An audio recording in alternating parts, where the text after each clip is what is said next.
اور ان کے بعد سیدنا امیر المومنین امیر معاویہ رضی اللہ تعالیٰ عنہ معروف ہوئے، جن کا دور حکومت 19-20 سال پر مشتمل ہے، اور ایسا عمدہ اور مثالی دور حکومت ہے کہ تمام اصحاب اس بات کو مان گئے کہ امیر معاویہ جیسی حکومت، امیر معاویہ جیسی سیاست کوئی نہیں کر سکتا۔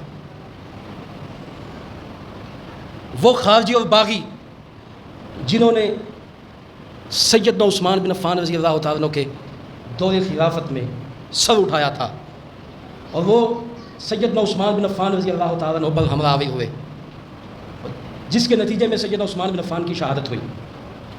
وہی خارجی اور باغی سیدنا علی المرتضیٰ رضی اللہ تعالیٰ عنہ کی شہادت کا باعث بنے۔ وہی خارجی اور باغی سیدنا حسن رضی اللہ تعالیٰ عنہ کو غزید اور تکلیف پہنچانے میں بہت زیادہ آگے بڑھے۔ وہی خارجی اور باغی بعد میں سیدنا حسین رضی اللہ تعالیٰ عنہ کی شہادت کا سبب ٹھہرے۔ تو یہ ایک تاریخ ہے۔ باغیوں اور خارجیوں کی چالوں کو صحیح معنوں میں سمجھنا اور ان کے خلاف بڑے پرزور انداز میں علم جہاد بلند کرنا، یہ صرف اور صرف امیر معاویہ رضی اللہ تعالیٰ عنہ کا ہی کام تھا۔ امیر معاویہ رضی اللہ تعالیٰ عنہ نے 19-20 سال جو حکومت کی، بہت ہی پرامن دور تھا، بہت ہی پرامن دور تھا۔ وہ خارجی اور باغی جنہوں نے سیدنا علی المرتضیٰ رضی اللہ تعالیٰ عنہ کے دور خلافت میں سر اٹھایا، پھر سیدنا حسن رضی اللہ تعالیٰ عنہ کے چند ماہ کے دور خلافت میں بھی وہ سر اٹھائے ہوئے تھے۔ یہ تو سیدنا حسن رضی اللہ تعالیٰ عنہ کی ایک سیاسی بصیرت تھی کہ انہوں نے اس سارے سلسلے کو سیدنا امیر معاویہ رضی اللہ تعالیٰ عنہ کے ہاتھ پر ہاتھ رکھ کر ختم کر دیا۔ اس وقت کے جو حالات تھے، اگر میں اپنی بات کروں، یعنی سنی مصادر کی بات کروں، ہو سکتا ہے کوئی تصریح نہ کرے، لیکن اس وقت کے جو حالات تھے شیعہ مصادر کے مطابق سیدنا حسن رضی اللہ تعالیٰ عنہ کو کس قدر غزید اور تکلیف پہنچائی گئی۔ وہ فرمانے لگے، ناسخ التواریخ اور احتجاج طبرسی میں یہ موجود ہے، وہ فرمانے لگے، واللہ اللہ کی قسم میں سمجھتا ہوں، ان المعاویۃ خیر لی من ہؤلاء، یہ جو میرے شیعہ ہیں، شیعہ کا معنی ہے عربی زبان میں گروہ، دو گروہ سامنے آئے، ایک شیعان علی اور ایک شیعان معاویہ۔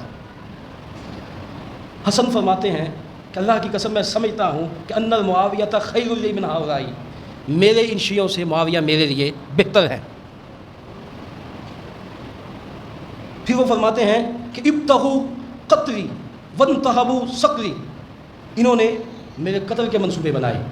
یہ اپنے شیعان کے بارے میں کہہ رہے ہیں کہ انہوں نے میرے قتل کے منصوبے بنائے، میرا سامان لوٹا۔ وَأَخَذُوا مَالِي، مجھ سے میرا مال چھین لیا۔ پھر وہ فرماتے ہیں کہ اللہ کی قسم، اگر میں معاویہ سے عہد کر لوں تو میں یہ سمجھتا ہوں کہ میری جان بچ سکتی ہے،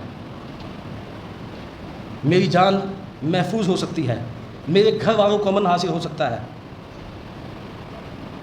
پھر وہ کہتے ہیں کہ واللہ لو قاتلت معاویہ، اگر میں معاویہ سے جنگ کروں، اگر میں معاویہ سے جنگ کروں تو معاویہ وہ ایک جنگ جو شخص ہے وہ غالب آئے گا، اور مجھے یقین ہے کہ یہی جو میرے گروہ کے ہیں، جو اپنے آپ کو شیعان علی بتاتے ہیں، لأخذوا بعنقی، یہ میری گردن سے پکڑیں گے اور سب سے پہلے مجھے امیر معاویہ کے ہاتھ میں پکڑائیں گے۔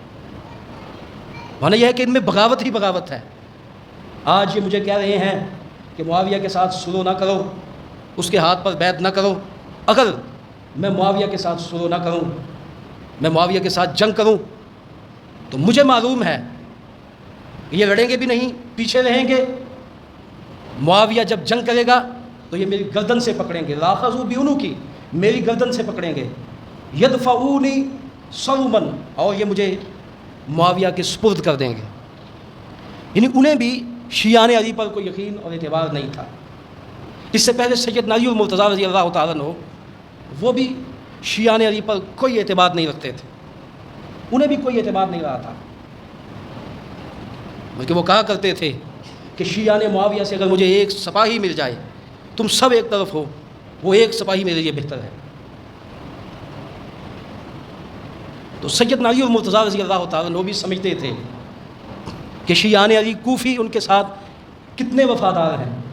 سیدنا حسن رضی اللہ تعالیٰ عنہ بھی اس معاملے کو سمجھتے تھے، اسی لیے انہوں نے سیاسی بصیرت کو استعمال کرتے ہوئے سیدنا معاویہ رضی اللہ تعالیٰ عنہ کو صلح کا پیغام بھیجا۔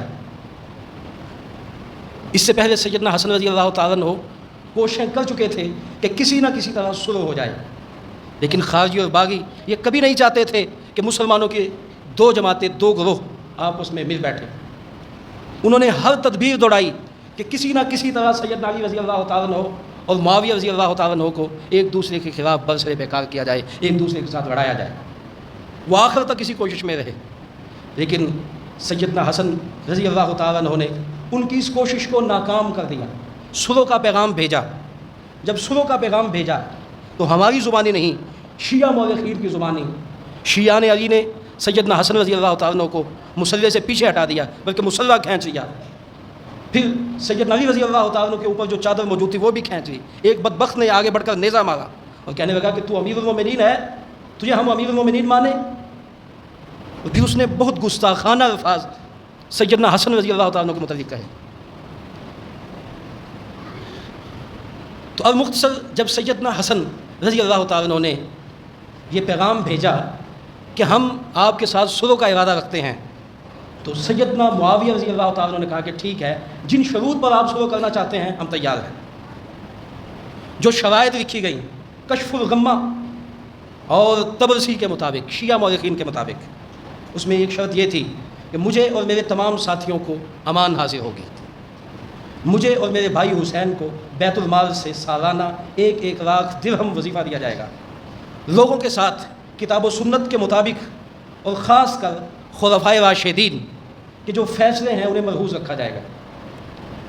اب دیکھیں سیدنا حسن رضی اللہ تعالیٰ عنہ ان کی کتابوں کے مطابق جن شخصیات کو نمونہ ٹھہرایا وہ شخصیات ابو بکر و عمر ہیں، عثمان و علی، یعنی ان کی کتب کے مطابق کہ سیدنا حسن رضی اللہ تعالیٰ عنہ نے یہ شرط پیش کی کہ خلفائے راشدین کی طرح فیصلے کیے جائیں گے، پھر مسلمانوں کی خلافت اور امامت کا معاملہ باہمی مشاورت سے طے کیا جائے گا۔ خیر یہ کچھ شرائط ہیں جو شیعہ مورخین کی زبانی تاریخ میں موجود ہیں۔ باقی تاریخ کے بارے میں ایک بنیادی بات آپ کو بتلا چکا ہوں کہ تاریخ اس کا اکثر حصہ جو ہے وہ کذابین، وضاعین، روات کا گھڑا ہوا ہے، لیکن اس موضوع گڑی ہوئی تاریخ کے مطابق بھی سیدنا امیر معاویہ رضی اللہ تعالیٰ عنہ اور خاص کر شیخین ابو بکر و عمر رضی اللہ تعالیٰ عنہما کبھی بھی نیچے نہیں ہوتے، ان کی فضیلت عیاں ثابت ہوتی ہے۔ المختصر اس معاہدے کو تسلیم کر دیا گیا۔ رجال کشی جو شیعہ تاریخ کی معروف کتاب ہے اس میں لکھا ہے کہ حسن رضی اللہ تعالیٰ عنہ، حسین رضی اللہ تعالیٰ عنہ دونوں اور ان دونوں کے ساتھ ان کا کمانڈر قیس بن سعد انصاری، یہ تینوں قدم الی الشام، شام پہنچے۔ فاذن لهم معاویہ رضی اللہ تعالیٰ عنہ نے انہیں بڑی ہی عزت و تکریم کے ساتھ بٹھایا۔ سب سے پہلے حسن رضی اللہ تعالیٰ عنہ نے بیعت کی، ثم قال للحسین قم فوایہ، پھر حسین رضی اللہ تعالیٰ عنہ سے کہا گیا کہ آپ بھی کھڑے ہو جائیے اور معاویہ کی بیعت کیجیے۔ سیدنا امیر معاویہ رضی اللہ تعالیٰ عنہ کی بیعت کی۔ پھر ثم قال یا قیس قم فوایہ، پھر وہ جو فوجی کمانڈر تھا اس سے کہا گیا کہ کھڑے ہو جاؤ اور امیر معاویہ رضی اللہ تعالیٰ عنہ کی بیعت کرو۔ فالتفت الی الحسین، اس نے التفات کی نظر سے سیدنا حسین کی طرف دیکھا، یعنی وہ بیعت میں پس و پیش سے کام لے رہا تھا۔ وہاں جو الفاظ ہیں سیدنا حسین رضی اللہ تعالیٰ عنہ فرمانے لگے کہ کھڑے ہو جاؤ، قم فوایہ، قم فوایہ، کھڑے ہو جاؤ اور بیعت کرو۔ یا قیس، اے قیس کھڑے ہو جاؤ، انہ امامی یعنی الحسن، جب ہمارے امام حسن نے بیعت کی ہے تو تمہیں بیعت کرنے میں کیا تعمل ہے؟ معنی یہ ہے کہ جس شخصیت کو حسن رضی اللہ تعالیٰ عنہ درجہ امامت پر فائز کر رہے ہیں، انہیں اپنا امام مان رہے ہیں، تمہیں کیا تعمل ہے؟ کھڑے ہو جاؤ اور امیر معاویہ رضی اللہ تعالیٰ عنہ کی بیعت کرو۔ اس انداز سے قیس بن سعد نے بھی سیدنا امیر معاویہ رضی اللہ تعالیٰ عنہ کی بیعت کی۔